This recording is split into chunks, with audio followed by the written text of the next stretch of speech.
Initiation by Robert Hugh Benson. Subsection 4. A voice answered Masterson and bade him come in, at 11:45 on the following morning. "Good morning, Masterson. Yes, I'm pretty fair, thanks. Have they come?" "Yes, Sir Neville, and I've had all the things taken out to where you told me last night." "That's all right. Tell them to wait. I shan't be 10 minutes. I've shaved and had my bath already." He looked ghastly this morning, thought the old man. He was lying on his bed in a dressing gown, with his head on the pillows. A breakfast tray still rested on the table by the bedside. "Very good, Sir Neville." "Masterson?" "Yes, Sir Neville?" "Mrs. Fanning spoke to you, no doubt. Well, I want to say something too. It's this. I'm going to die, you know. There's no doubt whatever about that. But I don't want to make a fuss. Just let everyone know that I want things as usual. That I want everything to go on as it always has as long as it can. It isn't that I'm not grateful to everyone. I am. And very much to you, Masterson. That's all." The butler turned without a word and groped his way back to the door. Jim and the collies were, of course, making excursions in all directions on the lawn, circling back as to a center, to where 4 or 5 workmen and a large flat article, shrouded in sacking and straw, about 4 feet in height with a semicircular top and a flat base, waited at the river wall about 30 yards to the left of the water gate. Mrs. Fanning was in the pavilion ready to be called as soon as her nephew came out. She had no more idea than anyone else what in the world was forward, nor why the workmen were here, nor what it was that they had brought. A short inspection of the shrouded object told her nothing, and she did not ask. Now and again she sat there, her eyes wandered out over the park, as well as towards the house.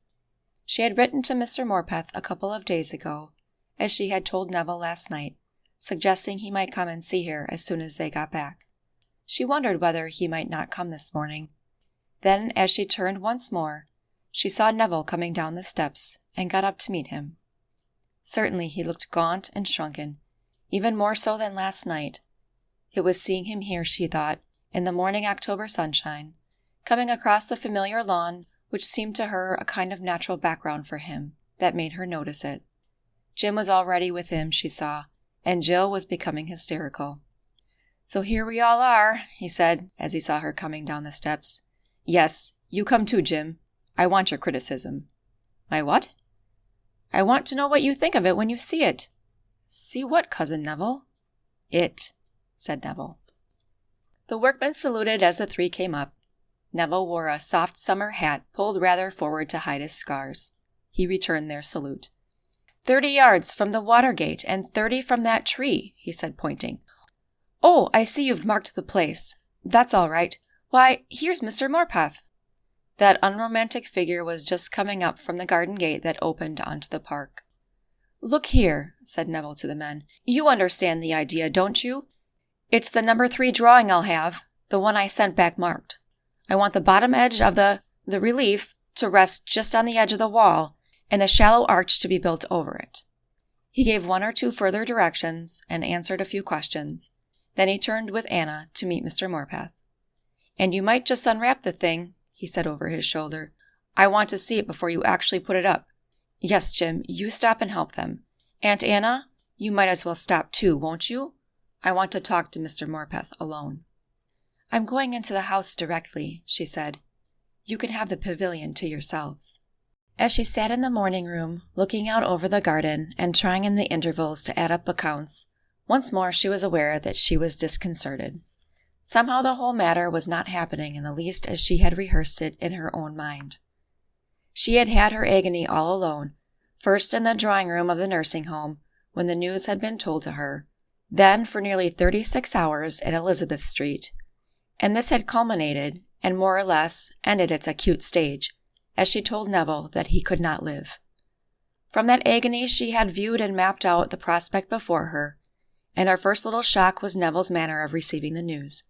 She remembered the silence that had followed her announcement, and the sentence or two in which he had told her that he understood. His manner had been unexpectedly composed, and she had thought it to be that perhaps he did not realize it altogether. But the next time and the time after that he had seen her, he had made it even plainer than before that she was not to be of service to him in the way that she had hoped. She had thought that he would need helping and encouraging, and he did not seem to need it at all. He had certainly, with complete tenderness, told her that he understood that she cared very much, that he was grateful and that he could not forget that. But he had also told her, with what seemed rather like heartlessness, that he must do it his own way, and that his own way was not to talk much. Since then he had been as if nothing were the matter. Again she had thought that even now he did not realize what death meant, nor perhaps that it was so near him. But he had maintained that attitude resolutely. They had talked scarcely at all of the future. She had been distressed that he had asked for a typist instead of employing herself to do his letters. She felt that somehow she was excluded from his intimacy instead of being, as she had thought it would be, admitted to it even more completely, and it had all been emphasized and driven home by the fact that he had kept up his secretiveness, even after reaching Hartley. She did not understand his apology to Father Richardson. She thought it unnecessary and even rather unnatural. She did not like his keeping from her the affair for which the workmen had been engaged in the garden. She was thinking over these things again even while she worked at the household books. She finished them at last and leaned back, and as she did so, saw the group gathered about the workmen break up, and Mr. Morpeth's solid figure turn towards the house. Neville, she saw, went back with Jim towards the pavilion. She stood up at once. Mr. Morpeth was coming to see her. Well, she would talk to him frankly. Was it possible, after all, that Neville was not taking it right? Yet she almost hated herself for the doubt. Subsection 5. She met the old gentleman in the hall looking, of course, exactly as usual. He made his stiff little inclination and bade her good morning once more. "Do come in," she said. "I'm so very glad you came." He followed her in without speaking again, and she set him on the sofa that ran out at right angles from the window. She sat in her writing chair, turned towards him. "I'm glad you've come," she said again. "You know your letters were no good at all. Why wouldn't you say more?" He regarded her placidly. "Because I did not know what to say until I had seen both Sir Neville and yourself. And I do not quite know, even now, whether I can be of any service." "But of course you can," she said, with a touch of impatience. "I have been following your advice absolutely, and I don't think it has answered very well. But perhaps I'm wrong." Mr. Morpeth put his hat carefully beside him on the sofa, his gloves on the top of his hat, and his stick on the floor. Then he folded his hands.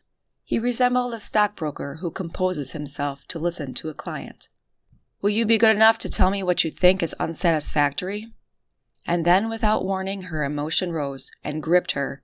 In the presence of this man who had been a kind of herald and interpreter of every grief that had come on her during the last 6 months. Up to now she had followed his advice, she thought, punctiliously. She had driven down every wave of emotionalism. She had striven to bear herself in Neville's presence, and not only there but largely even when she was by herself, with the kind of stoicism that this old man had recommended. And amazing as it seemed to her now, she had, she thought, succeeded. But the result had been miserable. She felt more oppressed than ever. Sentimentalism certainly might be one evil, but surely heartlessness was a greater. After the Enid incident, Neville had seemed, at least for a little while, to turn to her for comfort. She did not forget how he had said that the house was theirs again. But he had hardened steadily, it seemed. Even the approach of death itself had not softened him as she wished, or sent him to her for comfort as she had hoped. He did not want her, after all. The bitterness rose in her like a swift tide. She leaned back a little and gripped the arms of her chair, looking out the window as she talked. "It is all as miserable as it can be," she said in a rapid, low voice. "Certainly it has succeeded in one way. He seems to care nothing at all. He will scarcely speak of it even now. Perhaps he is stunned, I don't know. But I know that I am of no use to him, and I thought you promised that I should be. He does things without me. It's all very well to talk of not softening him, but I never dreamed he could be hard like this. And I hate myself for thinking it all. He is perfectly splendid in one way, but it's unreal. I know it's unreal. How can he keep it up? And even if he can, what's the use? What's the use of anything? Does he really not feel?" She was beyond tears. It appeared to her that she had driven these down so far into her soul that they could never rise again. She had cried at night again and again, and morning by morning she had awakened to dry tragedy. but she had not understood till this moment that it was actually with Neville that she was angry. "I see," said the old gentleman. She wheeled on him. "You do not see," she cried. "You do not see 1/100th part. I wrote to you from London again and again, and you hardly answered me. I don't think you see anything at all, nor feel it. Don't you understand? He cannot live more than 3 or 4 months. His pain may begin at any moment. He will not say a word to me. You're not a woman. You don't understand me. You look on us all as machines, or think we ought to be. It may be all very splendid, but it isn't Christian or human. And he's just the same, and I never suspected it. Have you been writing to him too in the same way? He's a different person, simply different." She found herself walking up and down to the window and back without any consciousness of having risen. All the emotional side of her that she thought to have crushed down had risen and taken possession. She felt miserable as never before. Even in her agony in London, she felt humiliated and vindictive. As she wheeled at each turn, she glanced at her visitor. He was sitting in the same attitude with his eyes cast down, and at the third look at him, again her anger and wretchedness broke out. "The whole thing is spoilt," she said. "And it might have been so beautiful. It isn't death that I fear for him now. I had thought that to be the worst of evils. But it's this dry heartlessness. He's building a new summer house in the garden. At least it's something like that. And he's not told me a word about it. He behaves as if nothing was the matter at all. He won't let me do anything. He wouldn't let me come up while he had breakfast this morning. He would only see me once a day in London. He's dying like—" her voice shook violently, "like a dog." "Have you spoken to him like this?" came the dry voice from the sofa, yet not unkindly. She was in her chair again now, without any conscious volition. "Of course I haven't," she said. "He has been to the sacraments," observed the dry voice after a pause. She was up again, restless and unhappy, and yet before she had finished, again she was back in her chair. "Yes, he has been to the sacraments. I suppose I ought to be glad, but it's all wrong. He's not right somehow. I don't know what's wrong. He's behaving like a machine, not like a human being. And... She could not go on. Those tears which she had thought dried forever came welling up from her soul and burst in a great sob. Her throat was contracted as if gripped from without. The brutal tragedy which she had tried so gallantly to meet, with the hardness that had been advised to her, melted and broke in pathos. In that moment she saw herself and the lad she loved, from without instead of from within. He was dying, and there had risen between herself and him an impalpable hedge of misunderstanding that had sprung from no root that she could discern. They were alienated, and it was the shadow of death that had done it, the very shadow in which all hearts ought to meet and be at one. She threw her face down on her arm and sobbed. Then she heard the voice beginning as she grew quieter. "Mrs. Fanning," it said, "I'm going to commit a great indiscretion. I'm going to betray a confidence. But that will come presently. May I ask you first of all whether you wish me to speak what is in my mind, or to say the usual things?" "Go on," she sobbed. "It's no use." "I take it that you wish me to speak my mind? Very good. The first thing that I wish to say is that I think you have behaved magnificently. You have done the hardest thing any human being can do.